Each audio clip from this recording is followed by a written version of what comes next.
दरम्यान आदित्य ठाकरेंनी पुन्हा एकदा एकनाथ शिंदेंवर जोरदार हल्लाबोल केलाय। मुंबईतल्या घोटाळ्यावरनं आदित्य ठाकरेंनी उपमुख्यमंत्री शिंदेंना लक्ष्य केलं। मुख्यमंत्री भ्रष्टाचार प्रकरणात एकनाथ शिंदेंची चौकशी लावणार का असा सवाल आदित्य ठाकरेंनी केला। तर घोटाळा करण्याचे आदेश एकनाथ शिंदेच देत असल्याचा आरोपही आदित्य ठाकरे यांनी केलाय। फडणवीस साहेब सांगतात की मला स्वच्छ कारभार पाहिजे।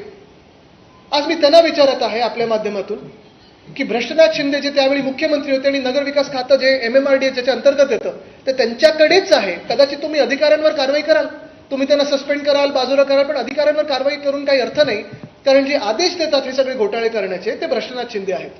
त्यांच्यावर तुम्ही EOWची चौकशी लावणार का?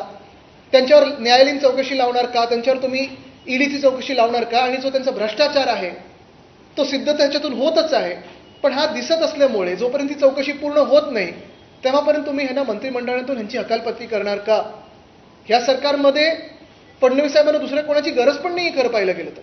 दादांचा पाठिंबा आहे, पण स्वच्छ जर कारभार करायचा असेल तर त्यांच्या पदाचा, उपमुख्यमंत्री पदाचा राजीनामा घेऊन त्यांना बाजूला करून चौकशीला समोर जावं लागेल।